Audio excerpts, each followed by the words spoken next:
अखण्डमण्डलाकारं व्याप्तं येन चराचरं तत्पदं दर्शितं येन तस्मै श्रीगुरुवे नमः। अज्ञानान्धस्य लोकस्य ज्ञानाञ्जनशलाकया चक्षुरुन्मीलितं येन तस्मै श्रीगुरुवे नमः। अध्यात्म विश्व विज्ञान यूट्यूब चैनल पर उपस्थित सभी आत्मरूप भाई बहनों का हार्दिक स्वागत करते हैं और आशा करते हैं कि वे स्वकर्म योग नामक गीता के 13वें अध्याय के निरूपण पर मन बुद्धि चित्त और अहंकार इसको शुद्ध और एकाग्र करके उपस्थित हों और हम सब एक ही राह के राही है, कोई छोटा नहीं कोई बड़ा नहीं। जो इस सिद्धांत पर जितने दूर तक चल सका वही उसकी पूंजी है और उसी पूंजी के सहारे इस जीव का परम कल्याण संभाव्य है। कोई कितना भी बड़ा ड्रामेबाज हो, कोई कितना भी बड़ा नकलाकार नाटककार हो, कोई कितना भी बड़ा सम्माननीय व्यक्ति हो, लेकिन यदि वो गीता के सिद्धांतों पर नहीं चलता तो उसे कृतकृत्यता का अनुभव और स्थायी समाधान और अखंड प्रसन्नता का अनुभव नहीं हो सकता और उसका आगामी कार्यकाल भी काम क्रोध लोभ मोह मद मत्सर इन विकारों को पोषित और संग्रहित करने में ही होगा। ये निश्चित है। मनुष्य अपने आप को ही धोखा देता है, मनुष्य अपने आप का ही कल्याण कर सकता है। ये श्री कृष्ण जी इस श्रीमद् भगवद गीता में कह चुके हैं। आइए तीसरे अध्याय का हम अवलोकन करें। अर्जुन कहने लगा कि आप ये ज्ञान की बातें कहते हो कि आत्मा अमर है, अजर है और नित्य है, स्थायी है, अजन्मा है, पुराना है, देह को मृत्यु आती है और आप मुझे इस घोर कर्म में फंसा रहे हो, युद्ध करने के लिए कह रहे हो, रक्त बहाने के लिए कह रहे हो, मेरे हाथ से पाप होने का समय आ रहा है और आप मुझे उस पाप कर्म में प्रेरित कर रहे हो। ये कैसा हो रहा है गुरुदेव, ये कैसा अनर्थ हो रहा है। और कहते हो कि ज्ञान मार्ग से चलना चाहिए और संदेह युक्त बातों से मुझे भ्रम में डाल रहे हैं आप। एक निश्चय से बताओ, मैं कर्म करूं और ये क्या ज्ञान मार्ग से चलूं? क्योंकि अर्जुन का ज्ञान मार्ग से चलूं इसका आशय ये था कि जिस तरह लोग घर बार छोड़कर और गिरी कंदराओं में जाते हैं, ईश्वर का मार्ग जानकर विभूतियों के नाम जपते हैं, उपवास करते हैं, तीर्थ करते हैं, व्रत करते हैं, वैसा मैं भी करूं। इसे वो ज्ञान मार्ग कह रहा था, लेकिन सच्चा ज्ञान किसे कहते हैं ये नहीं जानता था।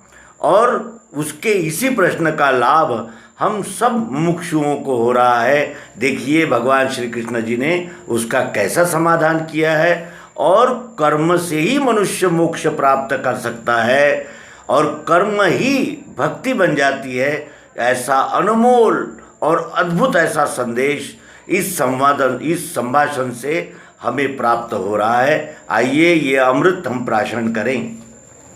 कहते हैं कि इस विश्व में शुरू से ही दो मार्ग चले आ रहे हैं, एक ज्ञान मार्ग और एक कर्म मार्ग। कर्म ज्ञान की निष्ठा सांख्य शास्त्र बताता है, जिसे कपिल मुनि ने रचा है। सांख्य शास्त्र, दर्शन शास्त्रों में सांख्य शास्त्र ये कपिल मुनि की रचना है, जिन्होंने ज्ञान की प्रतिष्ठापना की, ज्ञान का गौरव किया। और योगी जो है, जो कर्म योग में ही रत रहते हैं, जिनका आराध्य कर्म ही है, जिनका कर्म पर ही विश्वास है, वो कर्मयोगी। इस प्रकार की दो निष्ठाएं आदिकाल से चली आ रही है। और यदि हम कर्म न करें तो कर्मलेश बना रहता है, यानी कर्म करने की जो प्रेरणा होती है वो वैसे ही बनी रहती है और हम ऊपर से कर्म नहीं करेंगे, इस प्रतिज्ञा को धारण करके कर्म करते नहीं, लेकिन मन से बुद्धि से हम उन्हीं कर्मों का चिंतन अखंड करते रहते हैं। और अगर हमने कर्म ही त्याग दिया तो हमें किसी भी कर्म में सफलता नहीं मिल सकती, क्योंकि कर्म से ही सफलता मिलती है, सिद्धि मिलती है। और ये भी एक विशेष बात है कि कोई भी एक क्षण भी कर्म के बिना नहीं रह सकता, क्योंकि ये क्षर गति में बंधा हुआ जीव है और ये सतत, जैसे वो क्षर गति प्रकृति सतत परिभ्रमण करती रहती है, गति में रहती है, उसी तरह उसी प्रकृति से आया हुआ जीव बगैर कर्म किए एक क्षण भी नहीं रह सकता। और इस जीव से ये कर्म करवाते हैं ये 3 गुण, सतोगुण, रजोगुण और तमोगुण। अब जो महामूढ़ जीवात्मा इन कर्मेंद्रियों को दबा के, कर्मेंद्रिय तो अपने अपने विषयों में लुब्ध होंगे ही, प्रवृत्त होंगे ही, लेकिन कुछ लोग इसे जबरदस्ती दबाने का प्रयास करते हैं और हृदय से भोग ताकते हैं, यानी ऊपर से तो बताते हैं कि हम बड़े महात्मा हैं और हम निवृत्ति पर जीवन जीते हैं, लेकिन अंदर से भोगों को देखते ही रहते हैं, भोगों में ही उनका मन बुद्धि चित्त और अहंकार संलग्न रहता है। उसे मिथ्याचारी कहते हैं, उसे ढोंगी पाखंडी कहते हैं अर्जुन। लेकिन जो अपने मन से ही इंद्रियों को रोकते हैं और इंद्रियों के साथ जैसे संग उनका वो यानी नहीं के बराबर होता है, यानी वो संग त्याग कर मन से इंद्रियों को रोकते हैं और ये कहते हैं कि कर्मेंद्रियां तो अपने विषयों में प्रवृत्त होंगे ही, इस प्रकार जो स्वकर्म करते हैं वो श्रेष्ठ है। वर्ण का कर्म आचरना चाहिए। वर्ण 4 होते हैं, ब्राह्मण, क्षत्रिय, वैश्य और शूद्र। अपने अपने गुणों को, स्वभावों को जानकर अपने वर्ण कर्म पे आरूढ़ होना चाहिए, वर्ण का कर्म करना चाहिए और कर्म त्याग से कर्म करना सदैव श्रेष्ठ है। त्याग से कर्म श्रेष्ठ है। और तेरे शरीर की यात्रा भी बिना कर्म बने नहीं, तेरे शरीर की यात्रा भी बगैर कर्म किए नहीं हो सकती, क्योंकि तुझे भी आहार, निद्रा, भय, मैथुन ये लगे हुए ही हैं। और फिर तेरे 4 पुरुषार्थ है, धर्म, अर्थ, काम और मोक्ष, ये कर्म से ही संपन्न होते हैं, इसलिए कर्म को त्यागना उचित नहीं होता। कर्म उस यज्ञ प्रत्यर्थ भी कर्म, यदि हम कोई यज्ञ कर रहे हैं यानी कोई समर्पण की भावना से कर्म कर रहे हैं तो भी उसके लिए भी कर्म करना आवश्यक है। और जो यज्ञ प्रत्यर्थ यानी समर्पित भाव से जो कर रहे हैं उसके अन्य जो कर्म है वो हमें बंधन में डालने वाले हैं, तो कर्म उसके लिए पार्थ करना संग त्याग के, यानी कर्म का अभिमान धारण न करते हुए कर्मों को करना चाहिए। ब्रह्मा जी ने आदि में ये सहयज्ञ प्रजा रची, ब्रह्मदेव ने ये सृष्टि का निर्माण नहीं किया, तो ब्रह्मदेव भी सृष्टि से ही निर्माण हुए, केवल उन्होंने इस प्रजा की व्यवस्था की, जैसे कोई मंत्रिमंडल में व्यवस्था करता है उसी तरह ब्रह्मा ने ये सारे सृष्टि में जीव मात्र कैसे जिएंगे इसकी रचना की, जो चातुर्वर्ण स्वरूप है। और कहने लगे ब्रह्मदेव कि यज्ञ करो देवे तुमको इष्ट भोगे, और ये यज्ञ करो यानी समर्पित भावना से कर्म करो, जिस ईश्वर का यानी जिस देवता का तुम आराधना करोगे, जिस देवता के मार्ग से तुम जाओगे वो देवता तुम्हें इष्ट भोग देगी। अब इसका अर्थ ये है कि जैसे हमें बलवान होना है तो हमें हनुमान का आराध्य करना होगा तो हम बलवान होंगे, इस प्रकार जिस देवता की हम आराधना करेंगे उसी देवता वही देवता तुम्हें इष्ट भोग देंगे। देवों को इससे पूजो तुम्हारा इष्ट वे करे, नहीं ये अपने स्वकर्म से अपने अपने मनोवांछित इच्छाओं को पूर्ति करो और तुम्हारा इष्ट वे करे। और फिर जिसकी आराधना करोगे, जैसे हमें लक्ष्मी यानी धन चाहिए तो हमें लक्ष्मी की आराधना करनी होगी, यानी परिश्रम करने होंगे तब लक्ष्मी प्राप्त होगी। इस तरह दोनों का प्रेम होने से इच्छित फल पाओगे। आप भी प्रेम से कर्म करोगे और फिर उस कर्म से सिद्धि मिलेगी, इस तरह तुम्हें इच्छित फल मिलेगा। यज्ञ द्वारा सुखी देव देते हैं इष्ट भोग, जो उन्हें बिना दिए पावे उनको वह चोर है। यानी यज्ञ द्वारा यानी समर्पित भावना से कर्म करके जो इष्ट भोग प्राप्त होते हैं उनको भी उस देवता को समर्पित करने होते हैं। जो बगैर समर्पित किए उस कर्म से प्राप्त होने वाले फलों का भोग लेते हैं वो चोर है। यज्ञान्न का शेष खावे पापों से मुक्त होए वे, अपने लिए बनाते हैं रसोई पाप वे भखे। यज्ञान्न का शेष यानी सबको तृप्त करके फिर बचा हुआ जो फल है वो अपने लिए है। इस प्रकार जो जान करके कर्म करते हैं वो ही उसका आनंद प्राप्त करते हैं। अन्य लोग जो केवल अपने लिए ही रसोई बनाते हैं, अपने लिए ही कर्म करते हैं, वे पाप भक्षण करते हैं। अन्न से भूत होते हैं, जल से अन्न है बने, यज्ञ से जल गिरता है, होता है यज्ञ कर्म से। अब यज्ञ की यहाँ पिन पॉइंट व्याख्या की गई है। यज्ञ से जल गिरता है, अन्न से भूत होते हैं, अन्न खाने से जीव मात्र निर्माण होते हैं, और जल से अन्न है बने। जल अगर मिलता है, जल जब मिलता है पृथ्वी को तो वहाँ से वो फसल होती है, अन्न निर्माण होता है। यज्ञ से जल गिरता है, यज्ञ कहते हैं समर्पण करना। जैसे बादल पृथ्वी को जल समर्पित करते हैं, फिर सूर्य यानी अपने तपिश से उस जल को फिर खींच लेता है और फिर समर्पित कर देता है। इस प्रकार यज्ञ से जल गिरता है, होता है यज्ञ कर्म से। और ये लेने देने की जो क्रिया है ये कर्म द्वारा ही तो हो रही है। तो कर्म निर्माण ब्रह्मा से, सो है अक्षर से हुआ, तस्मात् सर्वगत स्थायी अक्षर ब्रह्म यज्ञ में। इस रीति फिरने वाले चक्र को मानता नहीं पार्थ वह कामी पापी, व्यर्थ आयु बिता रहा। ये लेने देने का जो कर्ममय व्यवहार है, जो समर्पित भावना से कर्म करने का जो ये व्यवहार है, इसको जो नहीं मानता वो कामी है, पापी है, व्यर्थ आयु बिता रहा। उसने कर्म का सिद्धांत नहीं जान लिया, वो व्यर्थ ही आयु बिता रहा है, क्योंकि उसके जीवन का किसी को कोई लाभ नहीं हो सकता। आत्मा में है जिसे प्रेम, आत्मा में तृप्ति है मिली, आत्म संतोष में मस्त, उसे कर्तव्य है नहीं।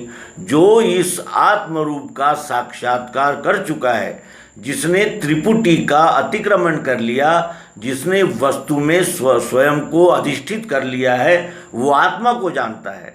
आत्मा यानी जो सर्वत्र प्रियत्व रूप, अस्तित्व रूप आत्मा का दर्शन कर चुका है, जिसके मन में यह आत्मरूप ही है सब कुछ, और आत्मरूप जानकर ही जो सेवा में संलग्न हो रहा है और सेवा में ही मस्त है, उसको तृप्ति मिल जाती है और वो आत्म संतोष में मस्त हो जाता है। उससे फिर कर्तव्य नहीं रहता।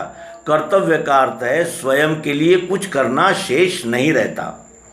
उसे लाभ नहीं दिखे कर्म ग्रहण त्याग में, उसको फिर कोई कर्म ग्रहण करना है या त्याग करना है, उसमें उसे कुछ लाभ नज़र नहीं आता, क्योंकि उसके सभी कर्म समर्पित भावना से ही होते हैं। न अर्थ सबूतों से साध्य करना है यहाँ, न उसे किसी से कुछ साध्य करना है, क्योंकि वो जानता है यहाँ वो कुछ भी नहीं कर रहा है। ये तो सब गुण, स्वभाव गुण की लीला चल रही है, और ये विश्वरूप परमात्मा एक हाथ से देता है, दूसरे हाथ से ले लेता है, ये इसकी लीला है। ऐसा जानकर वो किसी से भी कुछ नहीं चाहता, क्योंकि उसके सभी कर्म विश्वरूप परमात्मा को समर्पित करने के भाव से ही होते हैं। इसलिए फल की इच्छा त्याग के निज कर्म ले। यहाँ फल की इच्छा त्याग के निज कर्म ले। असंग कर्म करने से आत्मनिश्चय है मिले। जैसे हम जब ये शरीर को त्याग देते हैं तो यहाँ का हम कुछ भी नहीं ले जा पाते, तिनका भी नहीं ले जा पाते, कुछ भी नहीं, सब कुछ यहीं छोड़ के जाना पड़ता है। इसलिए फल की इच्छा को धारण करना ये मूर्खता का कार्य है। अपने लिए क्या चाहोगे तुम और क्या ले जा सकते हो, यही लेना है, यही देना है। इसलिए जानकर फल की इच्छा को त्याग के निज कर्म धारण करना चाहिए। समर्पित भावना से कर्म करूं और अब मेरे सभी कर्म विश्वरूप परमात्मा में समर्पित हो। तो कर्म कौन से हैं?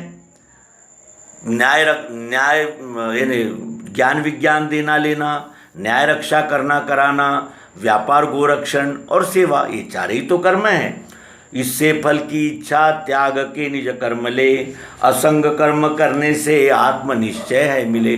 जो असंग रूप से कर्म करता है उससे आत्मनिश्चय मिलता है, वो आत्मभाव को प्राप्त करता है। क्योंकि जब तक हम स्वयं के लिए कुछ करते हैं तब तक वो कर्म बंधन रूप हो जाते हैं। जब भी हम अपने सभी कर्म विश्वरूप परमात्मा को समर्पित करते हैं, इस भाव से करते हैं, वही कर्म हमें मोक्ष प्रदान कर सकते हैं, हमें कर्म बंधन से छुड़ा सकते हैं। यानी कर्म ही बांध सकते हैं, कर्म ही छुड़ा देते हैं, क्योंकि कर्म का उद्देश्य महत्वपूर्ण होता है।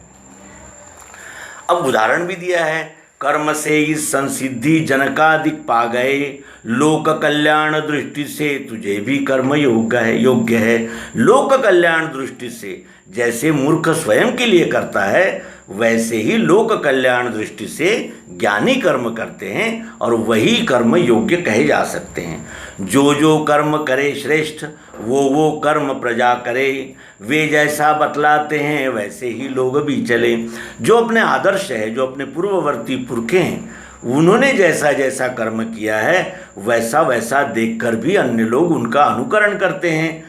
इसीलिए श्रेष्ठ लोगों ने विशेष जिम्मेदारी से समर्पित भावना से कर्म करना चाहिए। पार्थ त्रैलोक्य में, अब अपना भी उदाहरण देते हैं भगवान श्री कृष्ण कि पार्थ त्रैलोक्य में सारे मुझे कर्तव्य है नहीं, इस सारे कर्तव्य में मुझे कोई कर्तव्य नहीं। तुम्हारे भी कौरवों पांडवों के झगड़े में पड़ने का मेरा कोई प्रयोजन भी नहीं है, लेकिन फिर भी और अप्राप्त, मुझे क्या अप्राप्त है जो मुझे प्राप्त करने के लिए कर्म करना पड़े?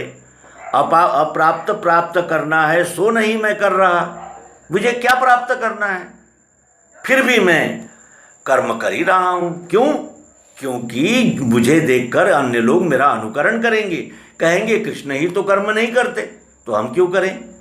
और कर्म तो करना ही चाहिए, क्योंकि बगैर कर्म से न हमारी इच्छाएं पूरी हो सकती है, न हम विश्वरूप परमात्मा की सेवा कर सकते हैं। सभी कार्य के लिए कर्म करना आवश्यक होता है।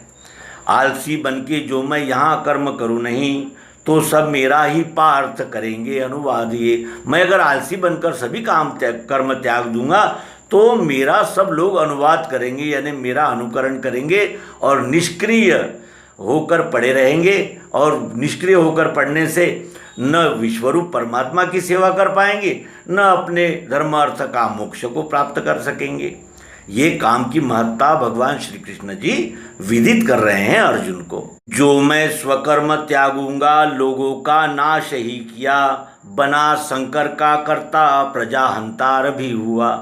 यदि मैं अपना स्वकर्म त्याग दूंगा, जो मेरा क्षत्रिय मैं हूँ, मैं क्षत्रिय भूमिका में हूँ, न्याय रक्षा मेरा स्वकर्म है, जो मैं अपना स्वकर्म त्यागूंगा तो लोगों का नाश ही किया। मेरे स्वकर्म त्याग देने से लोगों का ही नाश होगा ना। और बना शंकर का कर्ता, और मैं अपने कर्तव्य में, जिस कर्तव्य बुद्धि से तुझे समझा रहा हूँ कि क्षत्रिय का न्याय रक्षा ये स्वकर्तव्य है, उसमें मैंने उपस्थित होना चाहिए, और वही मैं नहीं करूँगा, यानी बना शंकर का कर्ता। जो अपने वर्ण कर्म का पालन नहीं करता, कर्तव्य बुद्धि से फल को फल की आकांक्षा छोड़कर और कर्तृत्व का अभिमान छोड़कर जो अपने वर्ण कर्म को नहीं करता, वो वर्ण शंकर कहलाता है। और बना शंकर का कर्ता, प्रजा हंतार भी हुआ, ये प्रजा का नाश भी मैं करूँगा, यही सिद्ध होता है। क्यों? क्योंकि मैं अपने वर्ण कर्म को यदि त्याग दूंगा तो वर्ण शंकर हो जाऊंगा। जैसे पार्थ फलेच्छा से कर्म को मूर्ख है करे, जैसे फल की इच्छा रखकर मूर्ख जन अपने कर्म को करते हैं, वैसे ही ज्ञानी लोक कल्याण दृष्टि से कर्म करते हैं। जैसे इसके लिए उदाहरण देखें कि जो सिपाही सीमा पर लड़ रहा है वो भी तो लोगों को मारता ही है, लेकिन अब उसका उद्देश्य क्या है? क्या वो स्वयं के लिए लोगों को मारता है? नहीं, कर्तव्य के लिए करता है। उसी तरह यानी कहा है, भगवान श्री कृष्ण जी कहते हैं कि जैसे पार्थ फलेच्छा से कर्म को मूर्ख है करे, जो फलेच्छा रखकर कर्म करते हैं वो मूर्ख है, क्योंकि वो नहीं जानते कि फल की आकांक्षा तो हम कर सकते हैं, फल को प्राप्त करना हमारे अधिकार में नहीं होता। फल को प्राप्त करना ये समय पर आधारित होता है, हमारे हाथ में फल प्राप्त करना नहीं होता। लेकिन फल की आकांक्षा रखकर जो कर्म करते हैं वो मूर्ख होते हैं, और ज्ञानी कर्म करते हैं, लेकिन कैसे? लोक कल्याण दृष्टि से। लोक कल्याण दृष्टि से कर्म करने वाला ही ज्ञानी कहा जाता है। इस तरह ज्ञान कर्म का संयोग भगवान श्री कृष्ण जी 3 अध्याय में कर रहे हैं, और ये सब हमने अपने यानी इस सिद्धांत को धारण करके अपने जीवन में कर्म प्रवण होना चाहिए, इसलिए वो उपदेश कर रहे हैं। अर्जुन के निमित्त से हम सबको उद्बोधन कर रहे हैं। मित्रों, इस अध्याय को हम कंटिन्यू करेंगे और आगामी एपिसोड में इसे संपूर्ण करेंगे। धन्यवाद। नर्मदे।